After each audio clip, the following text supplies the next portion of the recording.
This week, I get to talk about Central C's new album, Can't Rush Greatness.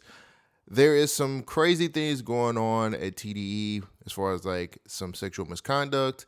And I actually talk about the ASAP Rocky trial. Let's get into it. The STEM Society. Welcome back to the STEM Society. My name is Cole Jackson. This is episode 80, and we're live. I'm back. I'm so happy to be back, man. I had to go to the States to see my parents. I actually had to just handle some things there. I have not been able to record. I took my stuff to record. I never got an opportunity to record, but it was so nice to be able to see my friends and my family, and it was just great to see everybody. I had a wonderful time in the States. I really enjoyed myself. There are a lot of differences between the UK and the US. I'm happy to be back here, though. I'm happy to be back in the UK to see this beautiful city, with this beautiful place. It was cool, man. I'm a little behind on some of my music stuff. Central C actually dropped. He dropped the day after I got home, got back to the US, and I listened to it. And I know the moment's kind of passed for some people, but for me, it didn't. I got to talk about this. So let's go ahead and get into new releases. New releases.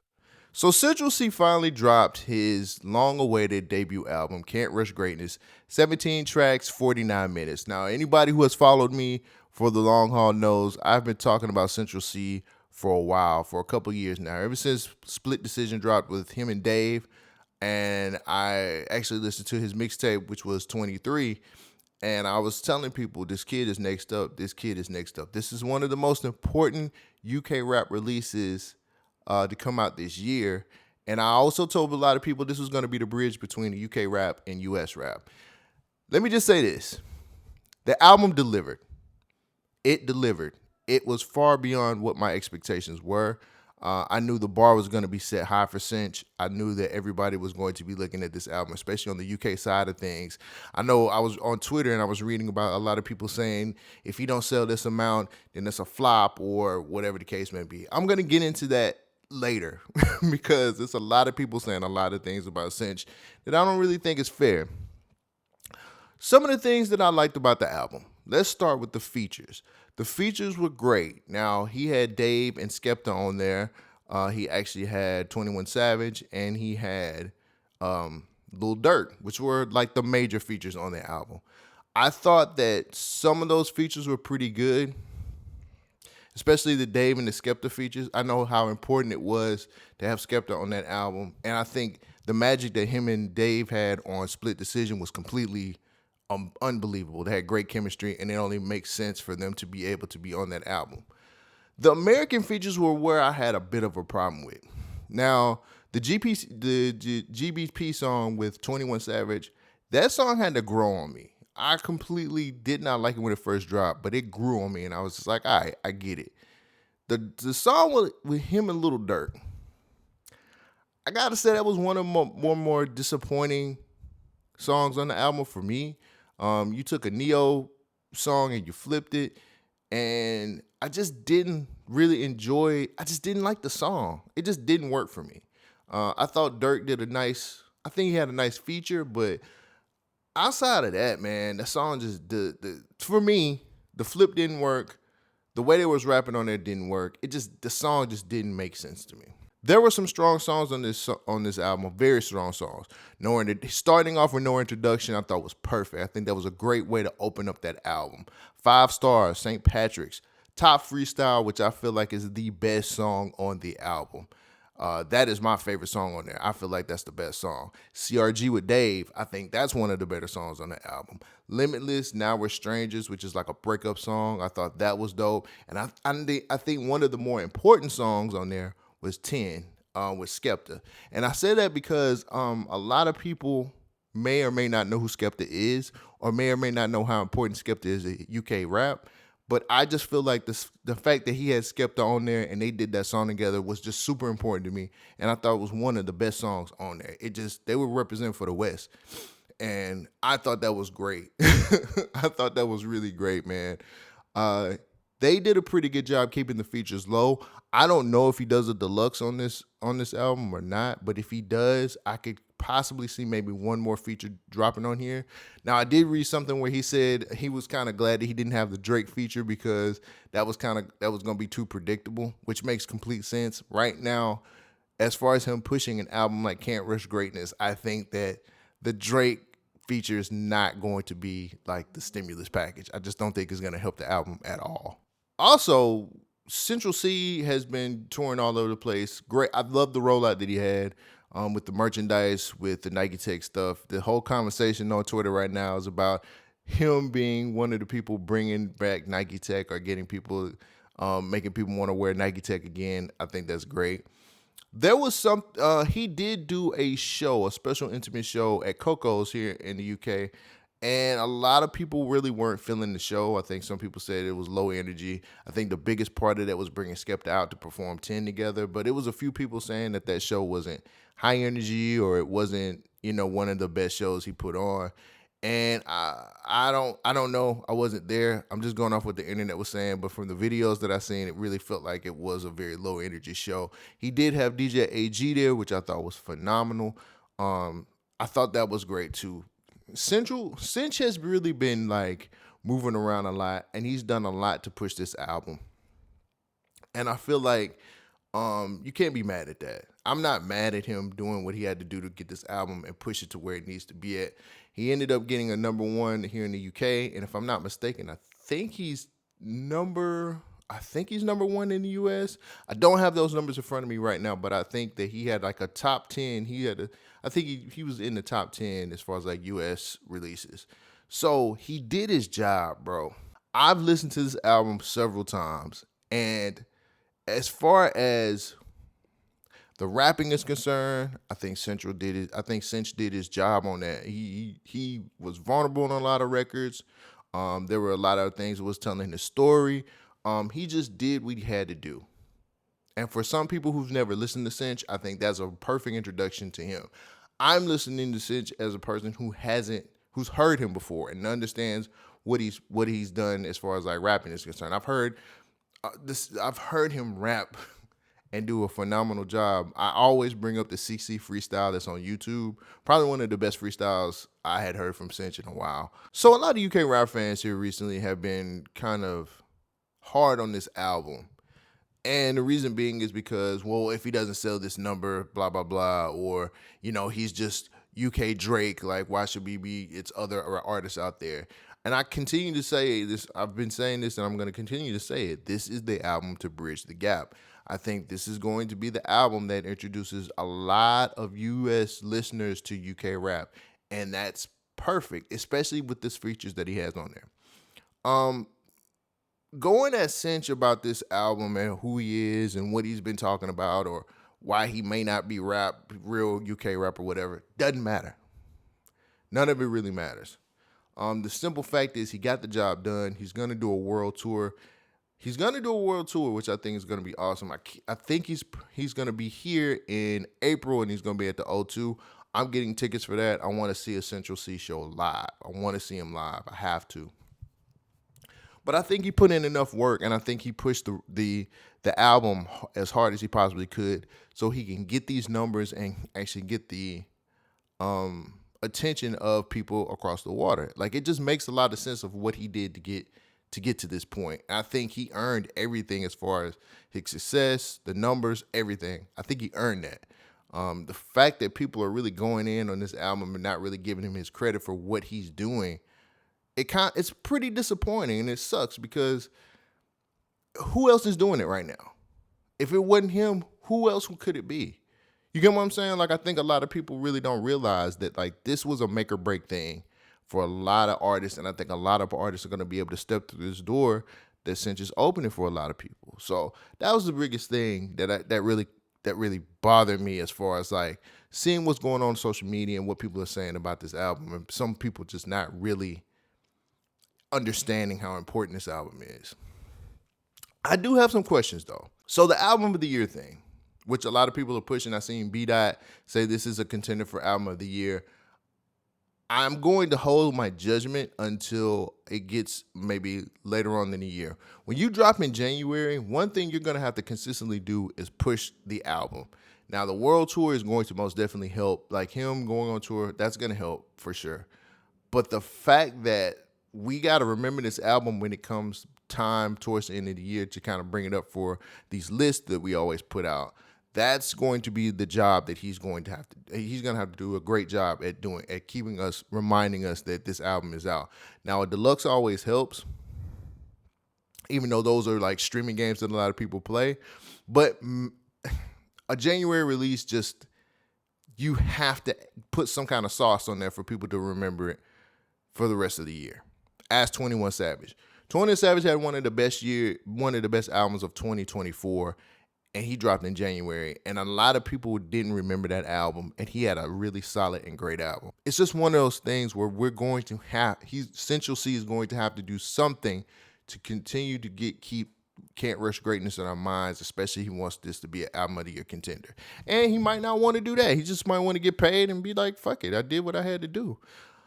I'm not mad at that. I'm not mad at that at all. It seems like everybody wants to get paid.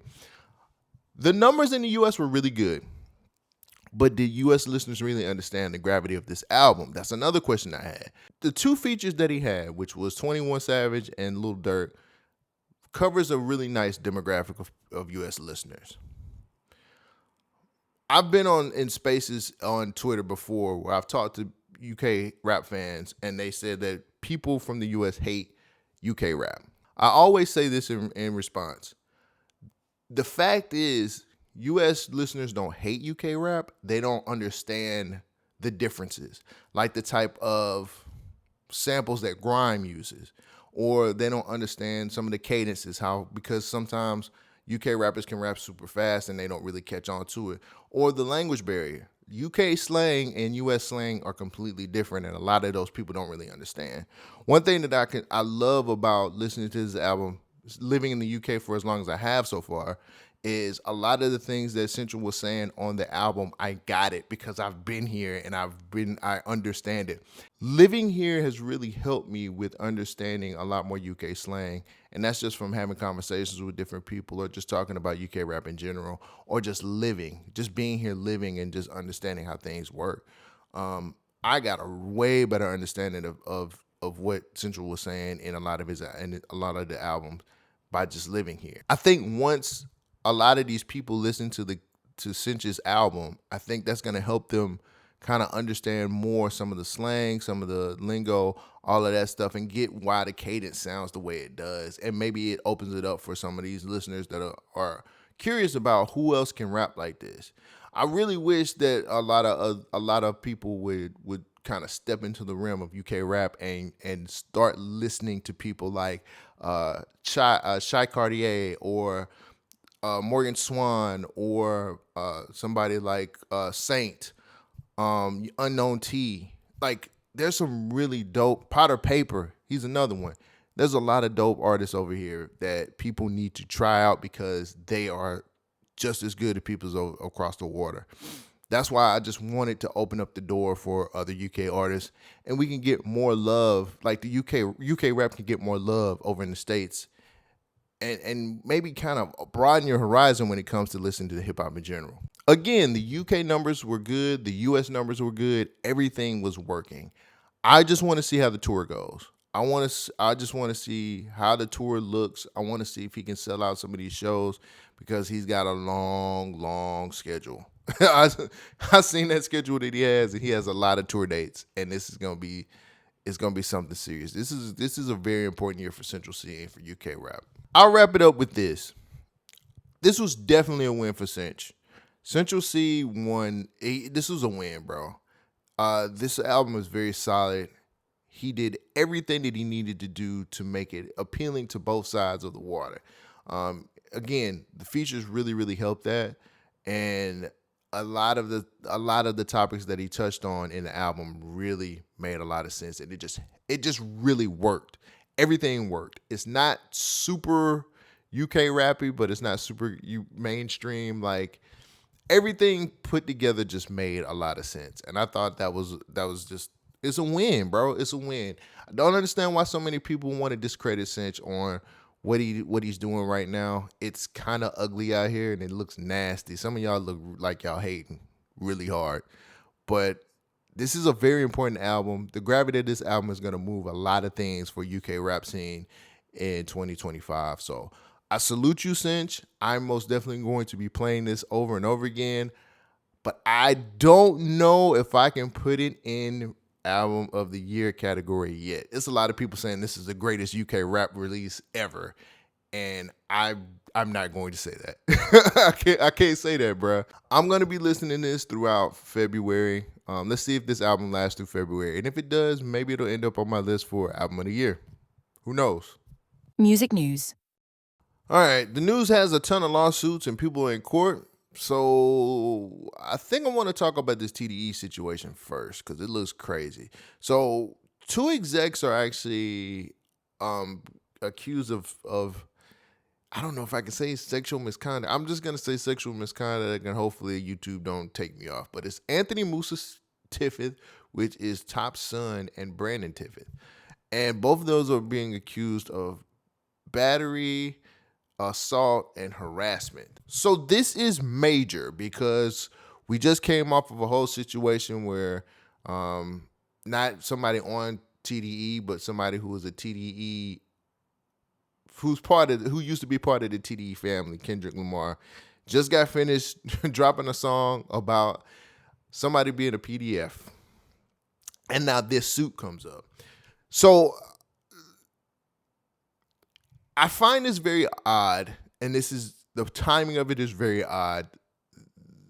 The things that are coming forward are very odd. It's a lot of shit that don't make no sense to me in this suit, and I haven't got a chance to read the suit yet, just the press release. Like I said, this story is pretty fresh. I actually had to change the story out, but this is looking real nasty right now, and we're having too many instances of people sitting out here just being okay with this SA stuff, bro. We just got off of a situation with academics, which I have to talk about that on another episode because I still need a little bit more details.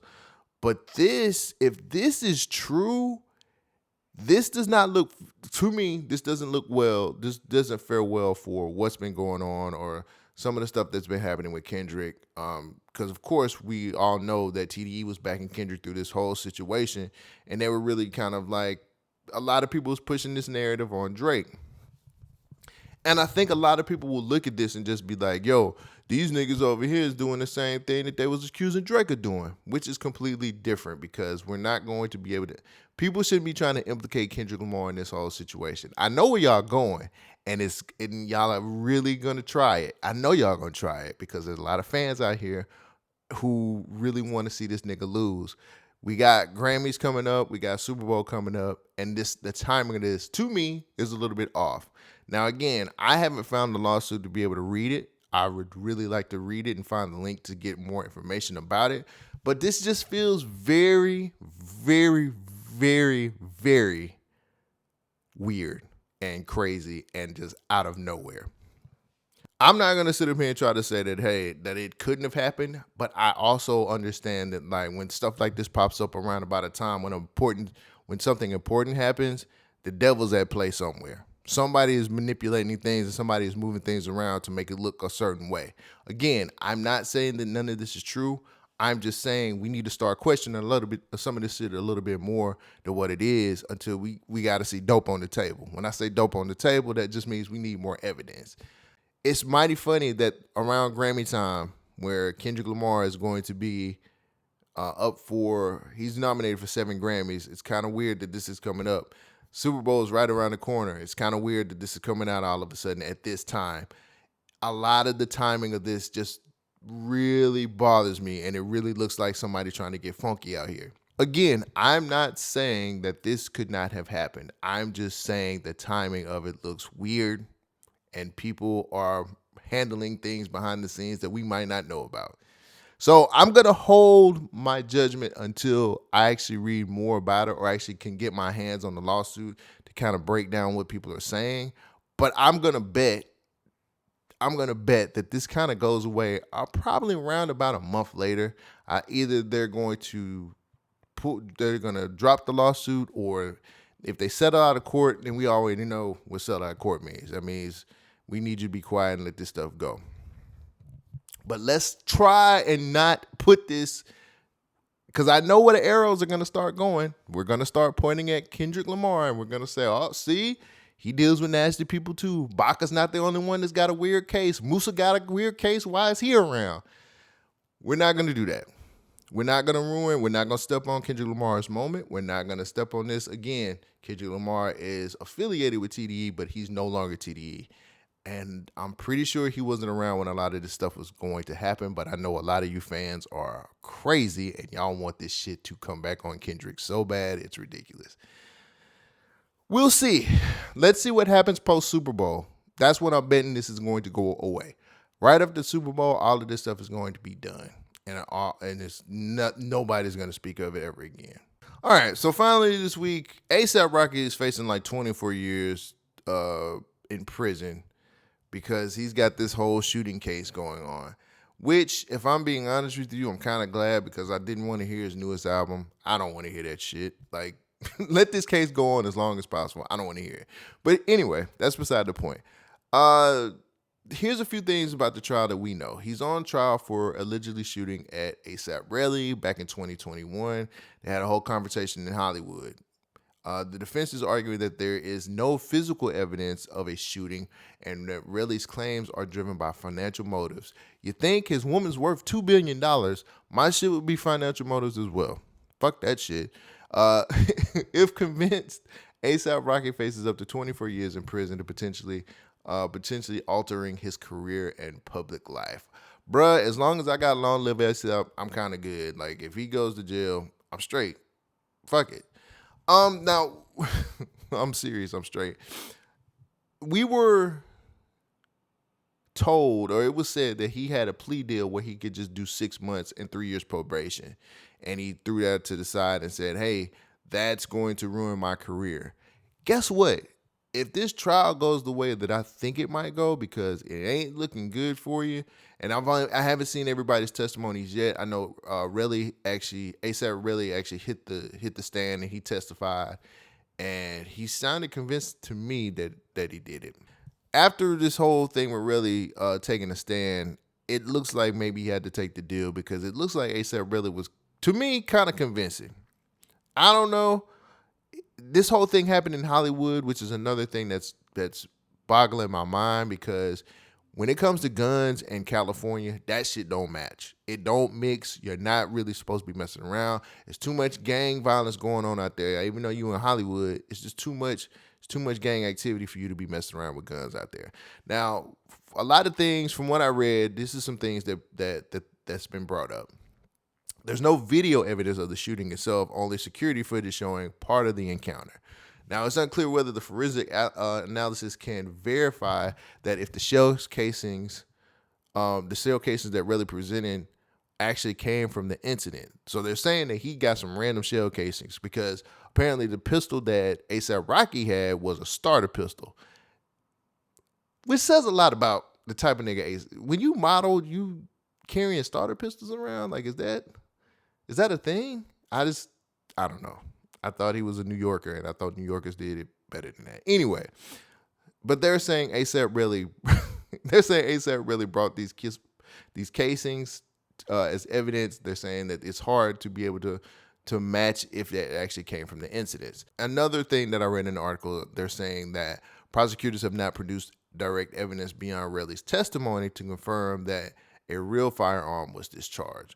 So everything is right now is saying Relly is lying. But when I seen the testimony and what that nigga was saying on there, I kind of feel like maybe he did do it. I kind of feel like A$AP Rocky did it.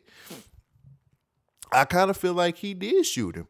The rumors are, and I heard this from podcasts, so you know this shit is fake, but the rumors are saying that A$AP really got a little too friendly with his girl. That's what the rumors are saying. That's what the pods are saying. You know, and we believe the pods more than we believe real news. So, but that's what the podcasts are saying right now. That Relly was flirting with Rihanna and A$AP was mad, and it just got to a point where it's just like, when I find this nigga again, it's on. Which could be true, could not be true. Who knows? But at the end of the day, my feelings are this. You have a wife that's worth $1 billion. What is she worth? 1.5 billion now? She's worth $1.5 billion, bro. why wouldn't you take the deal? We're not listening to your music. Well, I'm not. I'm not trying to hear a new A$AP Rocky album. Sorry. Just, I'm done. I'm past that. You say this is a career, if you took that deal, it's a career killer, but you could really just kind of take 6 months off and just kind of chill out and just go somewhere and just be you somewhere else. Hey, here's the thing. You got kids. Take care of them motherfuckers. Take care of your children. That's another thing you could have done. I don't think that those brand deals are as big as you think they are, especially compared to what your wife is making. Rihanna is making money hand over fist. I'm pretty sure she would like you to sit at home and just kind of chill out. That just makes a whole lot more sense to me than just you kind of being out and about and just showing up with like these baggy suits that you wear all the time. It's kind of terrible. But you're going to be out here looking like for real. I think it's just best for you to just you could have just took the deal and kind of just took a vacation away from all of this other stuff. Again, you did have to do the 6 months jail time, but you could do that standing on your head, bro. Like 24 years compared to 6 months just makes 6 months makes a whole lot more sense. Just saying. 3 years probation makes a lot more sense. Just saying. You go up, you doing that 24 years, what, you gonna do at least 5 years before you probably up for probation. 3 minimum. What are y'all rappers thinking about? And who are y'all lawyers these days? What kind of counsel do y'all have to keep y'all from taking a deal that actually is in your favor? And you're talking about losing brand deals and so on and so forth. My guy, stop with the madness. You should have took the plea deal. Ask Tory Lanez right now if he would have took the plea deal, what he would have been doing. I'm just saying, a lot of these rappers are making some of the worst mistakes ever when it comes to legal counsel or just making deals, or you think you can beat the case. It's stupid. It's stupid. It's dumb. And you should have just took the 6 months. Now it's coming to a point where, and again, I haven't seen all of the testimony. I just got to see A$AP Really's testimony. Pretty convincing to me. And I'm just a random Joe Schmo. But what Relly was saying on the stand was pretty convincing to me. Now, if they come up with something out of nowhere, just to prove that he didn't do it, and you are going to be probably one of the happiest people in the world. But I'm pretty sure things are looking more towards Relly's way than not. And that 24 years is hard.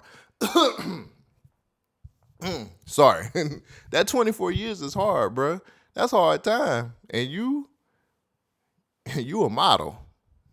Y'all made the connection. I'm just saying. So I don't know, man. I'm gonna keep tabs on this because this is actually, I'm gonna keep tabs on this A$AP Rocky thing because it's really interesting to see how this. I want to see how this plays out because I honestly feel like A$AP Rocky is going to jail. I feel like they're getting him for them 24 years just to prove a point when he could have easily he probably could have even he could have wrote a check to this man and just made it right. You know what I'm saying? Like, could have settled this out of court, which is still maybe a possibility. I don't know. But not taking that deal and sitting up here trying to model your way through this whole situation, nah, my nigga, you fucked up. I think A$AP Rocky's going to jail. We'll see. I'll put a pin in this and come back to it later on. All right. That's all I got, man. That's all of my time, man. I'm happy to be back making videos again. You don't know how much I've missed this. I'm so glad that you guys stuck with me through the whole thing. I'm going to be dropping more content this week, so make sure you guys be on the lookout for it. But thank you for subscribing to the channel. And if you haven't subscribed, come on, become a socialite. Be a part of the society, man. We want to grow this thing in 2025. I'm trying to get to 1,000 subs, and you have to help me. You over there, you have to help me with that. So make sure you guys stay tuned for more content. Make sure you guys are watching these news blurbs. The daily mixtape is the news stuff that comes out. I'm going to try to put that out more frequently so you guys can have more to chew on. But other than that, guys, thank you for joining for the episode, and I'll catch you next time. Peace out. Thank you for joining the STEM Society.